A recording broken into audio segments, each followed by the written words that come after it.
आज हम सामाजिक विज्ञान का कक्षा 10 में अध्याय 15 पढ़ेंगे, आर्थिक विकास और नियोजन। बच्चों, आधुनिक युग में सभी व्यक्ति चाहते हैं कि उनकी आवश्यकताएं भोजन, वस्त्र, मकान, शिक्षा, स्वास्थ्य की सुविधाएं उन्हें प्राप्त हो। ये सुविधाएं तभी संभव है बच्चों जब पर्याप्त मात्रा में आय हो और हमारी आवश्यकताएं पूरी हो सके। अर्थशास्त्र में इसी प्रकार की क्रियाओं को आर्थिक विकास कहा जाता है। आर्थिक विकास बच्चों एक सतत प्रक्रिया है, जन्म से लेकर मृत्यु तक निरंतर चलती रहने वाली यह प्रक्रिया है। आर्थिक प्रक्रिया के लिए देश के समस्त उत्पादन साधनों का कुशलतापूर्वक उपयोग किया जाता है और इसी से देश की राष्ट्रीय आय और प्रति व्यक्ति आय में निरंतर एवं दीर्घकालीन वृद्धि होती है।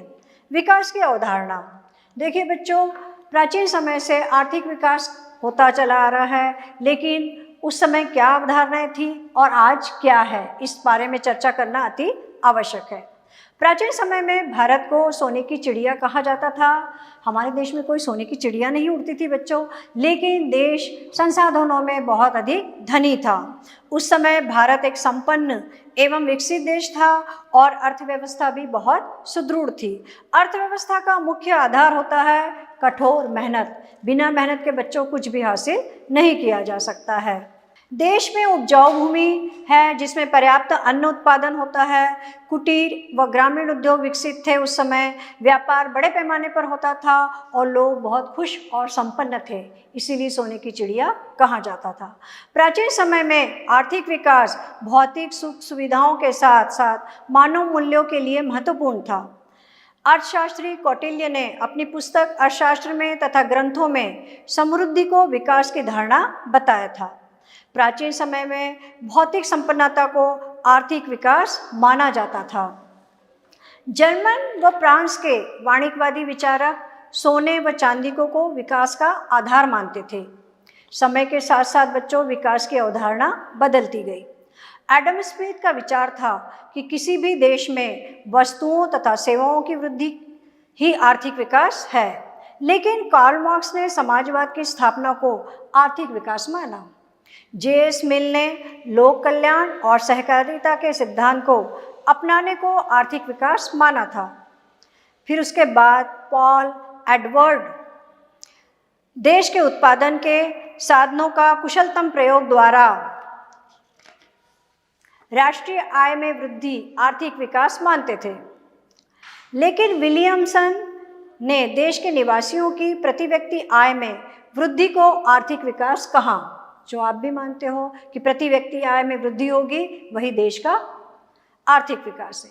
उसके बाद डॉक्टर ब्राइट सिंह ने आय के साथ साथ समाज कल्याण में वृद्धि को आर्थिक विकास कहा। नोबेल पुरस्कार से सम्मानित प्रोफेसर अमर्त्य सेन ने भी आर्थिक विकास के लिए आर्थिक कल्याण को ही महत्व दिया। मेयर और बॉल्डविन ने लिखा है कि आर्थिक विकास एक ऐसी प्रक्रिया है जिसमें दीर्घकाल में अर्थव्यवस्था की वास्तविक राष्ट्रीय आय में वृद्धि होती है। आर्थिक विकास एक ऐसी प्रक्रिया है बच्चों जो दीर्घकाल में प्रतिफल देती है। यह सतत चलने वाली प्रक्रिया है, लेकिन इसका प्रतिफल बहुत लंबे समय बाद ही प्राप्त होता है। विकास के लक्षण। आर्थिक विकास के लक्षण हैं, पहला तो ये सतत प्रक्रिया है बच्चों, निरंतर चलने वाली प्रक्रिया, ये कभी भी समाप्त नहीं होती है और इस प्रक्रिया से राष्ट्रीय आय एवं प्रति व्यक्ति आय में वृद्धि होती है।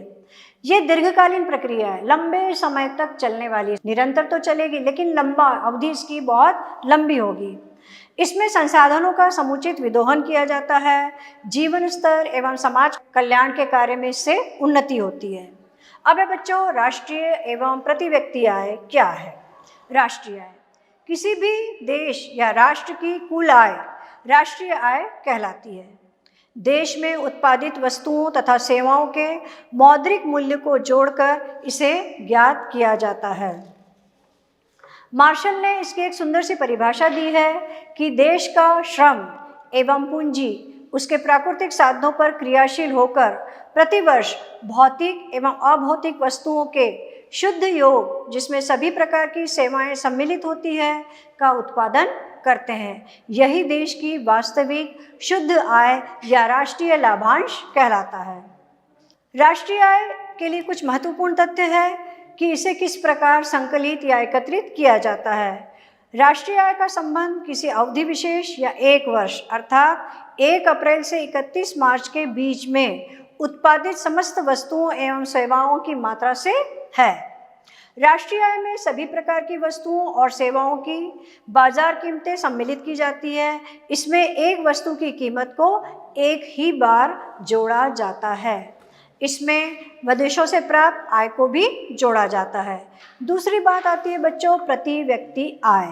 किसी देश की राष्ट्रीय आय को जब हम उस देश की कुल जनसंख्या से भाग दे देते हैं तो हमें प्रति व्यक्ति आय प्राप्त होती है। इसका सूत्र है बच्चों, प्रति व्यक्ति आय बराबर राष्ट्रीय आय बटा देश की कुल जनसंख्या। प्रति व्यक्ति आय से देश के निवासियों का जीवन स्तर की जानकारी मिलती है। यदि प्रति व्यक्ति आय बढ़ रही है तो उसके जीवन स्तर में भी सुधार हो रहा है। अब है कि विकास के कौन कौन से संकेत होते हैं बच्चों। संकेत मीन्स साइन, चिन्ह। जिस प्रकार आप ट्रैफिक में रेड लाइट लगा होता है तो रुक जाते हैं, येलो लाइट होता है तो तैयार हो जाते हैं, ग्रीन लाइट होता है तो आप आगे बढ़ने की कोशिश करते हैं। इसी प्रकार विकास के भी कुछ संकेत होते हैं। आय और जनसंख्या की तुलना करने के लिए ये संकेत महत्वपूर्ण है। आय से हम जनसंख्या की तुलना करते हैं। अधिक आय होगी तो जनसंख्या अगर कम है तो प्रति व्यक्ति आय अधिक होगी, और अगर आय कम है इसका मतलब जनसंख्या अधिक है और प्रति व्यक्ति आय कम हो जाएगी। मानव विकास के 3 संकेत है बच्चों। एक तो पहला है कि लंबे और स्वस्थ जीवन में वयस्क साक्षरता दर, प्रति व्यक्ति सकल घरेलू उत्पाद। वैसे औसत ज्ञात के लिए हम उनके मूल्य 0 से 1 के मध्य प्रदर्शित करते हैं। अधिक विकसित देशों का सूचकांक 1 तथा सबसे अधिक पिछड़े देशों का सूचकांक जो है वो 0 के निकट होता है बच्चों। इस प्रकार हम देखते हैं कि इस सूचकांक के आधार पर हम 3 भागों में कुछ देश विकसित करते हैं। उच्च मानवीय विकास वाले देश, दूसरा मध्यम मानवीय विकास वाले देश, तीसरा निम्न मानवीय विकास वाले देश। देशों के सूचकांक का माप 0.8 या इससे भी अधिक होता है। उन्हें उच्च मानवीय विकास वाले देश माना जाता है। मध्यम मानवीय विकास वाले देश वे देश होते हैं जिनका सूचक माप 0.5 से 0.8 तक होता है। ये मध्यम मानवीय विकास वाले देश माने जाते हैं। निम्न मानवीय विकास वाले देश, जिन देशों के सूचक का मान 0.5 से भी कम होता है, उन्हें निम्न मानवीय विकास वाले देश माना जाता है। संयुक्त राष्ट्र विकास कार्यक्रम में चुने हुए 177 देशों के लिए मानव विकास सूचकांक प्रकाशित किए गए। इन सूचकांकों के अनुसार 63 देश उच्च मानव विकास और 83 मध्यम मानव विकास तथा 31 न्यूनतम मानव विकास वाले देश हैं। इन देशों में भारत का स्थान 126वां है। विकसित एवं विकासशील राष्ट्र। विकसित देशों से तात्पर्य उन देशों से हैं जहां के नागरिक अपने भोजन, कपड़ा व मानव की आवश्यकताएं सरलतापूर्वक पूरी कर लेते हैं, जहां पर निर्धनता और बेरोजगारी पर नियंत्रण हो। विकसित देशों में हैं जापान, अमेरिका, इंग्लैंड आदि देश आते हैं। भारत, पाकिस्तान, बांग्लादेश, श्रीलंका, म्यांमार ये देश विकासशील देश कहलाते हैं। और विकसित और विकासशील राष्ट्रों के मध्य बहुत अंतर है बच्चों। इन्हें इस प्रकार परिभाषित किया जा सकता है, विकासशील देश वे हैं जिनकी प्रति व्यक्ति आय, वास्तविक आय संयुक्त राज्य अमेरिका, कनाडा, राष्ट्रीय और पश्चिमी यूरोप के देशों की प्रति व्यक्ति आय की तुलना में कम हो। जिस प्रकार विश्व के विभिन्न देशों में कुछ विकसित देश है तथा कुछ विकासशील देश है, इसी प्रकार एक ही देश जो विभिन्न राज्यों से मिलकर बना है, हमारा भारत देश, वहाँ पे भी यह विकसित और विकासशील राज्यों में विभाजित है। यहाँ पर प्रति व्यक्ति आय का मापदंड भी अलग अलग है और इस कारण कुछ विकासशील है राज्य और कुछ पिछड़े हैं। प्रति व्यक्ति आय मापदंड के आधार पर हम भारत के 15 बड़े राज्यों को दो वर्गों में बांट सकते हैं, विकसित राज्य और विकासशील राज्य। विकसित राज्य की सूची में है पंजाब, महाराष्ट्र, हरियाणा, गुजरात, पश्चिमी बंगाल, कर्नाटक, केरल और तमिलनाडु। आंध्र प्रदेश को भी इसमें अभी सम्मिलित किया गया है। जबकि विकासशील राज्यों की सूची में है मध्य प्रदेश, असम, उत्तर प्रदेश, राजस्थान, उड़ीसा और बिहार। आर्थिक नियोजन।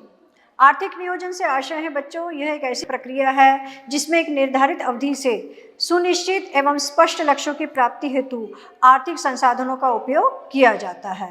इसमें दो बातें जरूरी होती हैं। पहली, पूर्व निर्धारित लक्ष्य जिन्हें हमने प्राप्त किया जाना और क्या हमने किया कि नहीं। दूसरा, निर्धारित लक्ष्यों के प्राप्त करने हेतु उपलब्ध साधन तथा उपयोग करने का ब्यौरा। भारत में आर्थिक नियोजन के उद्देश्य हैं। पहला है विकास की ऊंची दर प्राप्त करना। दूसरा, सामाजिक तथा आर्थिक न्याय की प्राप्ति, आत्मनिर्भरता की प्राप्ति, रोजगार के अवसरों में वृद्धि, आर्थिक स्थिरता की प्राप्ति, जीवन स्तर में वृद्धि, सामाजिक कल्याण को बढ़ावा देना और गरीबी उन्मूलन आदि ये हमारे मूल उद्देश्य हैं। भारत में इन उद्देश्यों को पूर्ण करने के लिए विभिन्न प्रकार की पंचवर्षीय योजनाएं लागू की गई है। हमारे देश में प्रथम पंचवर्षीय योजना जो है वो सन 1951 से 1956 तक लागू की गई थी। उसके बाद द्वितीय, तृतीय और चतुर्थ, पाँचवीं, छठवीं, सातवीं, आठवीं, नवीं, 10वीं और 11वीं और 12 परियोजनाएं हमारे यहाँ पूर्ण रूप से सफल की गई है। भारत में नियोजन की सफलताएं और असफलता हुई।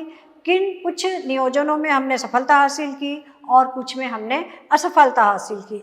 आज़ादी के बाद जो हमने सफलताएं हासिल की है उनमें है सबसे पहला, राष्ट्रीय एवं प्रति व्यक्ति आय में वृद्धि हुई, बचत व विनियोग के दर में वृद्धि हुई, कृषि में विकास हुआ, औद्योगिकरण हुआ, विद्युत उत्पादन में वृद्धि हुई, परिवहन एवं संचार के क्षेत्र में वृद्धि हुई, शिक्षा और स्वास्थ्य में भी वृद्धि हुई, बैंकिंग क्षेत्र में उन्नति हुई, निर्यात एवं आयात में वृद्धि हुई। लेकिन इसके बाद भी हमें कुछ असफलताओं का भी सामना करना पड़ा जो निम्न प्रकार है। प्रति व्यक्ति आय में वृद्धि तो हुई लेकिन बहुत धीमी गति से, क्षेत्रीय असंतुलन हुआ, मूल्य वृद्धि हो गई, बेरोजगारी में वृद्धि हुई क्योंकि नियोजन की पूर्णता के साथ ही जनसंख्या का भी निरंतर विस्तार होता जा रहा है, जिसे हमें बेरोजगारी का सामना करना पड़ा और बेरोजगारी की संख्या में वृद्धि हो गई। आय व धन की असमानता में वृद्धि हुई, सार्वजनिक उद्योगों में भी हमें असफलता हासिल हुई। इन सब परेशानियों को दूर करने के लिए हमने एक कार्यक्रम आयोजित किया गया और भारतीय योजना आयोग द्वारा जनवरी 2003 में इंडिया विजन 2020 के नाम से एक महत्वपूर्ण दस्तावेज जारी किया गया। इसी दस्तावेज के अनुसार भारत सन 2020 तक विकसित देशों की श्रेणी में सम्मिलित हो जाएगा। फलतः देश में बेरोजगारी, गरीबी, निरक्षरता पूर्णतः दूर हो जाएगी। योजना आयोग का अनुमान है कि सन 2020 तक देश की 135 करोड़ जनसंख्या बेहतर पोषित, अच्छे रहन सहन के स्तर वाली, पूर्णतः स्वस्थ तथा अधिक औसत वाली होगी और यह लक्ष्य हम प्राप्त करने के बिल्कुल करीब ही हैं। बच्चों, इस प्रकार हमने देखा कि आर्थिक विकास किन किन मायनों में अवधारणाओं में हमने माना है और आर्थिक विकास में हमें कौन कौन सी नियोजन में असफलताएं मिली। यह अध्याय पूर्ण रूप से आपको समझने के लिए कुछ अभ्यास के प्रश्न करना आवश्यक है, जो इस प्रकार है। पहला प्रश्न है, वाणिज्यवाद के अनुसार आर्थिक विकास का क्या अर्थ है? राष्ट्रीय आय की गणना किस समय अवधि में की जाती है? अगला प्रश्न है, मानव विकास सूचकांक की गणना किसके आधार पर की जाती है? विश्व बैंक के अनुसार विकसित देशों की प्रति व्यक्ति आय कितनी होनी चाहिए? अगला, आर्थिक विकास की माप के प्रमुख मापदंड कौन कौन से हैं? राष्ट्रीय आय क्या है व इसे कैसे ज्ञात किया जाता है? आपको सूत्र लिखना है। प्रति व्यक्ति आय क्या है, इसकी गणना का सूत्र लिखिए। मानव विकास के संकेत तक बनाने का मुख्य उद्देश्य लिखिए। भारत के विकसित एवं विकासशील राज्यों की सूची बनाइए। इंडिया विजन 2020 क्या है, यह आपको लिखना है। बच्चों, अगर यह प्रश्न आप हल कर लेते हैं तो यह अध्याय आपको बहुत अच्छे से याद हो जाएगा। जय